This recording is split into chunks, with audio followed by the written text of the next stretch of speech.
malicious, capricious, and evil to the core.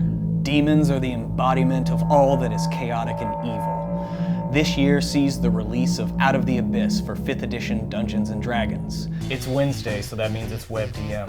I'm Jonathan Pruitt. This is Jim Davis. Go ahead and put your pins away there, Faust, because today's episode requires no contract, because it's all about demons.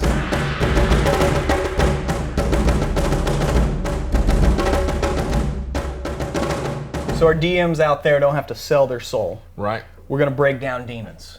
Yeah, okay. What are your impressions of demons in 5th edition thus far?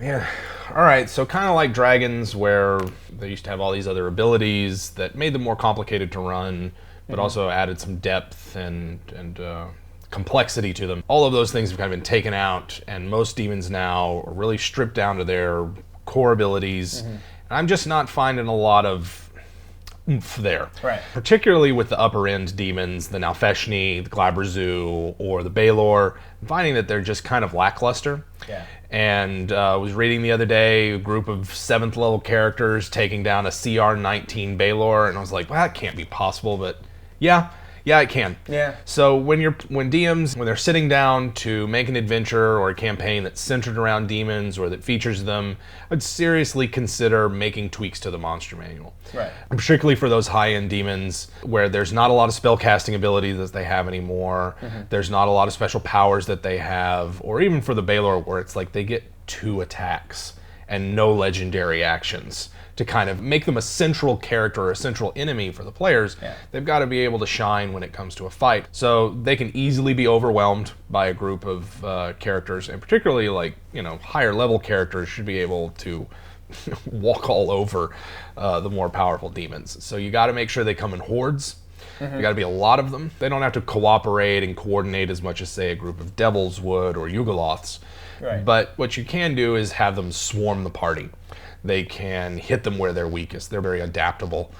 At the same time, the Goristro and the Marlith, loving them. Right. Absolutely loving them. I think that they are top-notch monsters, particularly the Marlith, with its 7 attacks, one reaction every turn, the ability to parry. That's going to be a monster you can throw at the party with minimal support on its part. It can be kind of the whole party attacks this one thing. Yeah. Of course, then you have to worry about your barbarian going down when it decides to attack just the barbarian with every attack. And why wouldn't it? They are masterminds smart. of strategy. Yeah. It can do things. And for the other demons, I might consider adding class levels to them, giving them back their spellcasting powers, particularly for those demons that are supposed to be more tempters, to sort of entice or seduce mortals into doing foolish things and giving up their soul. Right. So the Glabrezu or the Nalfeshni, they're probably going to get class levels of some kind, because that will help them and give them the tools that they need to tempt mortals and sort of lead them down the path of damnation. When you're building a world,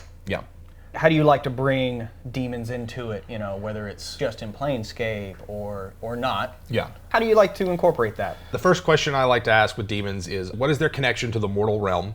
How do they get there?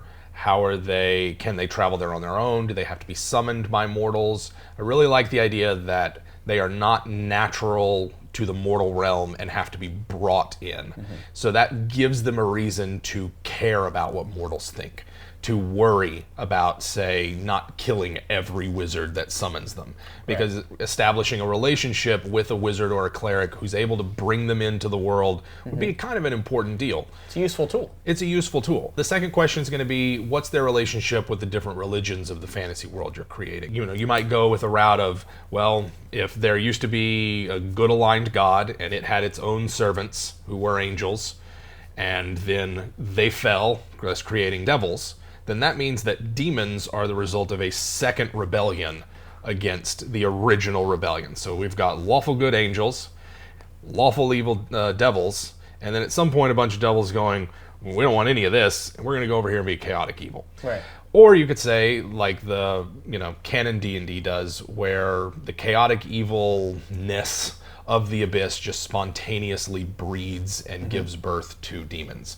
Right. And that they're more of a natural force in the world. Okay, so leading from that, how does a DM stay true to the alignment. I know alignment is a little bit less of an issue in Right. 5th, and for the most part, I like a lot of what they've done. Yeah. You know, maybe I want to be a paladin that isn't lawful good. Right. Right? Yeah. But with regards to demons, I mean, they're supposed to be chaotic evil, capital C, capital E, right? Yes. How do you stick with that? You know, I like that. I like the alignment, and I like the interplay between the lawful evil devils and the chaotic evil demons. I like that the idea of there being a cosmic war to define what evil is and who should have the upper hand in that fight. In terms of portraying an enemy that is supposed to be the embodiment of all that is capricious and unpredictable and malicious, that can be a tall order for a DM. Yeah. Most people aren't as sadistic and mean and whimsical even as Right. the demons are. I would say embrace the fact that they're unpredictable and maybe occasionally have a demon help the party for no reason.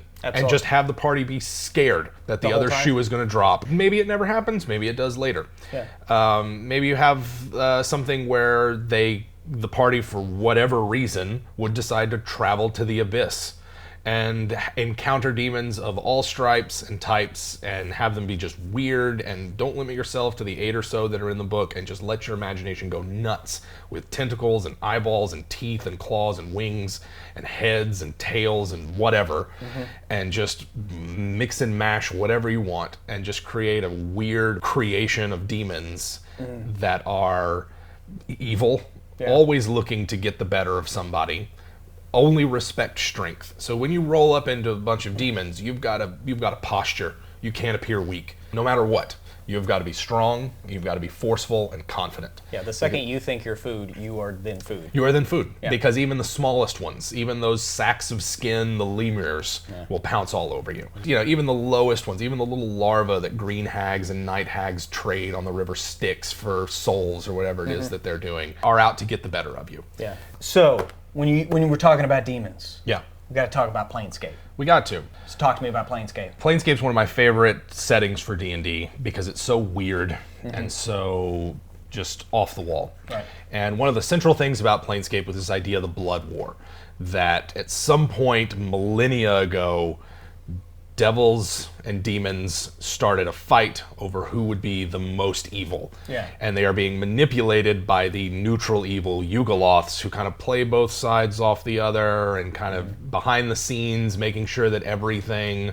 sort of goes smoothly in this war that they are massively profiting from.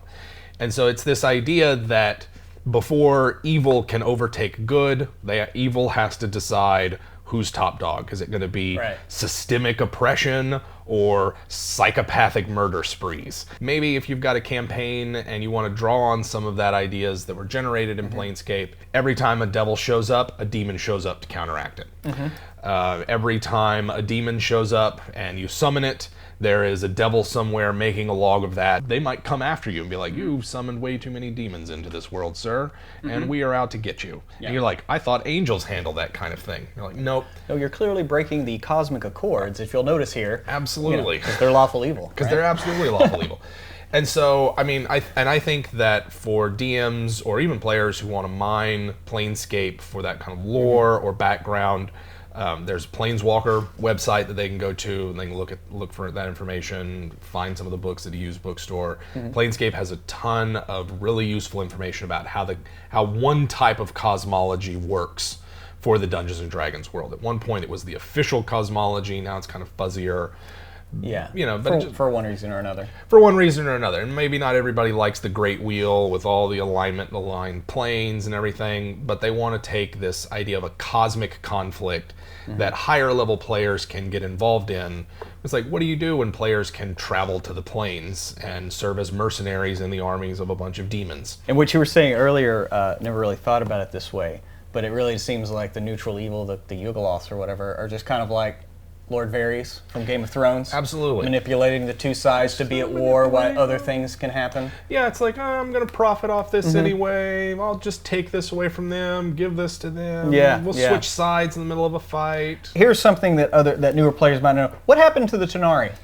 Oh, well, the Tonari, the Tonari is a sanitized word for demon. As I understand it, it's this, at some point in the 80s, there was a lot of outcry over satanic rituals and demon summoning in Dungeons & Dragons. The company that owned Dungeons & Dragons at the time, TSR, was like, we're going to make a more friendlier version of these monsters that doesn't have quite so much connotations or associations with real world religious practices. Particularly, in America, that's just something that happened. Yeah, thanks, Tom Hanks. Yes, and that Tom Hanks movie is great. What, Mazes and Monsters? Mazes and Monsters? See it. Watch it for yourself and find out. Yeah. But the Tonari were a way to turn demons from this evil kind of cosmic monster into just another race of monsters that are out there in the D&D world that have their own culture and their own society. In a way, there's a lot of interesting things that you can use, and it has ties with Planescape. But I would say, Tonari is just a weird, maybe it's the demons' word for themselves. Tonari is demon and abyssal. Right. Or something. Like, if you call a demon a Tonari, they might rip your head off. It's like, how dare you? Drist knows what a Tonari is. Drist absolutely knows what a Tonari is. And speaking of Drist and demons, Rage of Demons is coming out. Rage of Demons is coming out. I am really excited about this adventure path. The Alice in Wonderland inspired elements of it, just the weirdness of whatever's going on in the Underdark, mushroom people and fungus demon goddesses, whatever's going on with Demogorgon and his two heads who play off of one another and scheme against one another. So it's like, over here, this head is doing this thing and this head is doing this thing, and they're fighting against each other even though they're the same thing. I don't know. I am super excited about it. I love Green Ronin. That trailer's pretty slam bam too. And that trailer is exciting, and I don't know, whether or not Drist makes an appearance at the table. Maybe you find his mutilated and bloody corpse in I call Icing Death. Or what about Guinevere, or Guinevere, or whatever, however you pronounce his. Quinfafar? Quinfafar. Yeah.